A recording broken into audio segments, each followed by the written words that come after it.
श्रीराम. सर्व श्रोत्यांना प्रेमपूर्वक नमस्कार.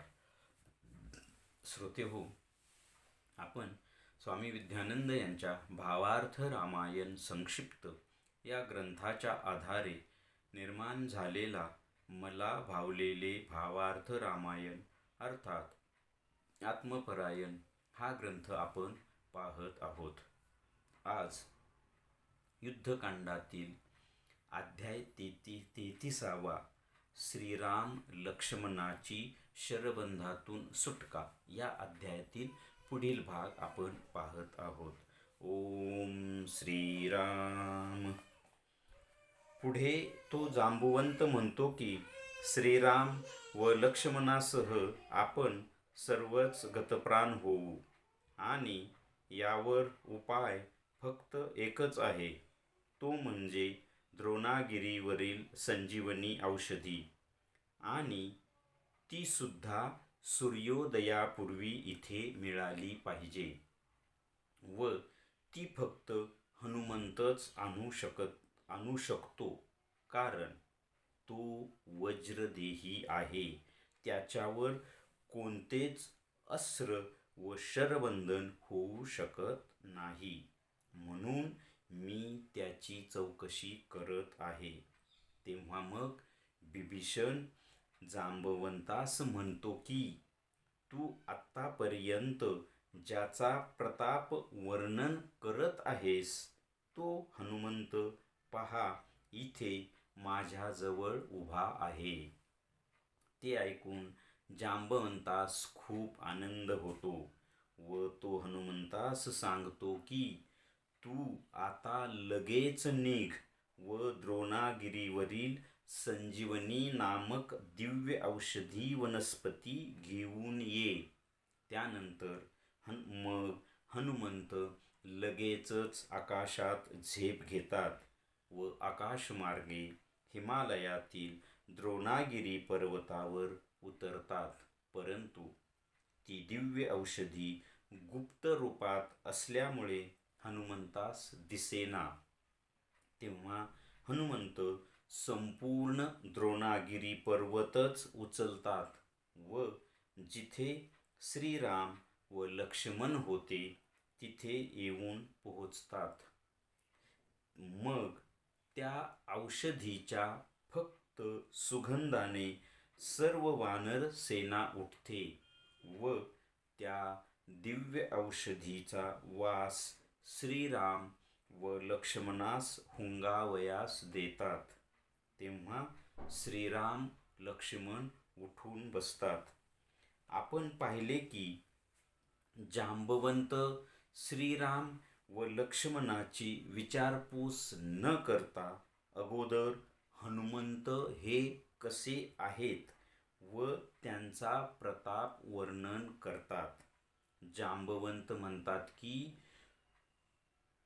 हनुमंत हा वानर सेनेचा प्राण आहे, परंतु मला तर असे वाटते की हनुमंत हे नुसते वानर सेनेचा प्राण नाहीत, तर संपूर्ण श्रीराम कथेचा, संपूर्ण रामायणाचाच प्राण आहे.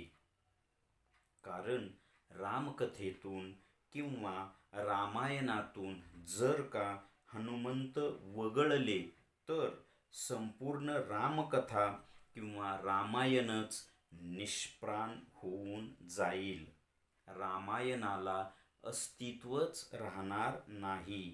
कारण हनुमंतांनी रामकथेत प्रत्येक कठीण प्रसंगी, प्रत्येक संकटकाळी अतिशय महत्त्वाच्या भूमिका बजावल्या आहेत.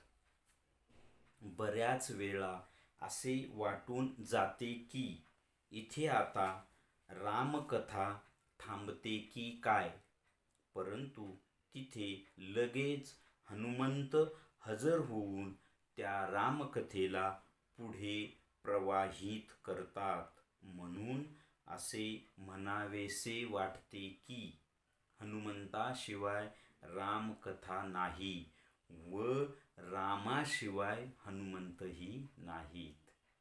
आता आपण राहिलेला भाग पुढच्या भागात पाहणार आहोत. आता आपण या अध्यायाचे सार थोडक्यात आपण पाहूया. आता इथे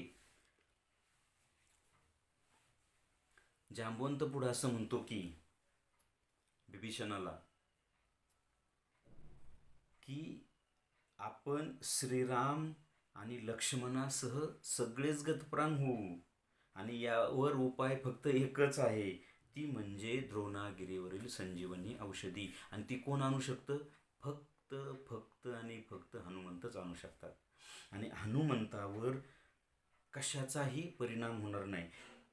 म्हणजे कुठलं शस्त्र अस्त्र शरबंधन त्यांच्यावर कुठलाही परिणाम होणार नाही, कारण ते वज्रदेही आहेत.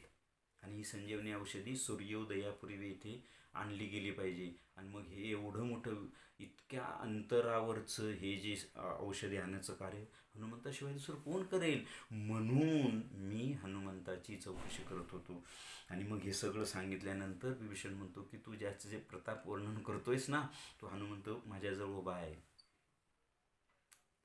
मग विभीषणाला जांबवंतांना खूप आनंद होतो. हनुमंत व्यवस्थित आहेत ना, मग रामायण थांबणार नाही, रामकथा थांबणार नाही. मग जांबवंत हनुमंताला म्हणतात की आता तू झेप घे आणि हिमालयातून ती संजीवनी औषधी द्रोणागिरी पर्वतावरील घेऊन ये.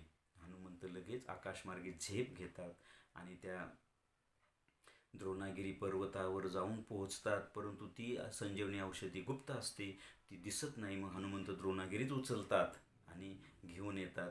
आणि मग त्या संजीवनी औषधाच्या नुसत्या वासाने सगळी वानरसेना सावध होते. आणि मग ती संजीवनी औषधीचा जो वास आहे, त्याचा जे औषधी वनस्पतीचे श्रीराम लक्ष्मणाला नाकाजवळ हुंगायला देतात आणि श्रीराम लक्ष्मण उठून बसतात. मग इथं पुढे असं म्हटलंय की जांबवंत श्रीराम लक्ष्मणाची विचारपूस का करतो? हनुमंत कसे आहेत असे का विचारतो? त्याचं प्रताप वर्णन का करतो? तर जांबवंत म्हणतो की काय म्हणतो? हनुमंत हा वानर सेनेचा प्राण आहे. परंतु इथे लेखकाला असं वाटतं की हनुमंत हा नुसता वानर सेनेचाच प्राण नाही, तर हनुमंत हा संपूर्ण या रामकथेचा, या रामायणाचाच प्राण आहे. कारण जर का हनुमंतांना या रामायणातून वगळलं तर हे रामायण, ही रामकथा निष्प्राण होईल. आणि अगदी बरोबर आहे, कारण हनुमंताने प्रत्येक कठीण प्रसंगी, प्रत्येक संकटकाळी, आपण मागच्या भागात एक उदाहरण पाहिलं, अशी हजारो उदाहरणं आहेत की हनुमंताने प्रत्येक कठीण प्रसंगाला, खूप उदाहरणं आहेत. जेव्हा वानरसेना उपाशी होती तेव्हा श्रीराम म्हणतात की चित्रकूटाला जा, तिथून तुला अन्नपूर्णा पीठ देईल.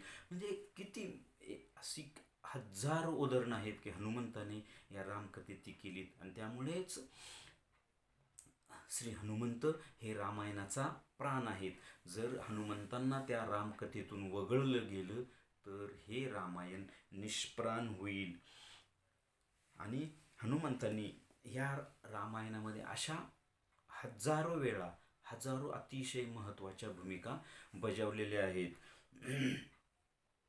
आणि प्रत्येक कठीण प्रसंगातून काढून ती रामकथा पुढे पुढे प्रवाहित केलेली आहे, प्रत्येक कठीण प्रसंगामध्ये. आणि नुसत्या म्हणजे रावणाचा वध होईपर्यंतच नव्हे, तर रावणाच्या वधाच्या नंतर सुद्धा जेव्हा श्रीराम अयोध्येला येतात, राजगादीवर अभिषिक्त होतात, राज्य चालवतात, तेव्हा सुद्धा हनुमंतांनी त्या काळात सुद्धा खूप मोठाली कार्य केलेत. त्यानंतर हनुमंतांना श्रीराज्यात पाठवतात, तिथेही मोठं खूप कार्य केलेलं आहे श्री हनुमंतांनी. ते नवनाथ ग्रंथामध्ये श्रीरामांची गोरक्षांची ती कथा पण येते. स्वामींनी तर आपल्या एका हनुमंतांच्या प्रार्थनेमध्ये असं दिलंय की हा नाथ संप्रदायासाठी गोरक्षनाथांचा सुद्धा तो प्रसाद दिलाय. तिथे गोरक्षनाथ हनुमंतावर कुरघोडी करतात म्हणजे, परंतु तिथे ऐक्य आहे. नाथ संप्रदायाचं मोठेपण टिकवण्यासाठी हनुमंत तिथेही खूप मोठं कार्य करतात. श्रीराम, लक्ष्मण, सीता माता, सगळ्या तिन्ही माता वगैरे स्वर्गाला निघून जातात, आपापल्या स्थानी निघून जातात. त्यानंतर सुद्धा हनुमंतांनी लव आणि कुशाच्या राज्यकारभाराच्या वेळेला त्यांना सुद्धा खूप मोठी मदत केलेली आहे. आणि एवढंच नाही तर आजही श्री हनुमंत या कलियुगात सुद्धा श्रीरामांचं म्हणजेच ईश्वरीय कार्य अखंडपणे करत आहेत. ह्याचा ज्याने त्याने अनुभव घ्यावा. श्री हनुमंतांना शरण जाऊन बघा. आणि अध्यात्म जर मिळवायचं असेल ना, तर सगळ्यात श्रेष्ठ सोपा मार्ग आणि दैवत देव म्हणजे हनुमंत आहे. हनुमंतांना शरण जा, भक्ती मिळेल, ज्ञान मिळेल, साधना मिळेल आणि श्रीरामाचं दर्शन होईल. हेच या अध्यायाचं सार आहे असं मला वाटतं. श्रीरामार्पणमस्तु. हरिओम तत्सत. ब्रह्मा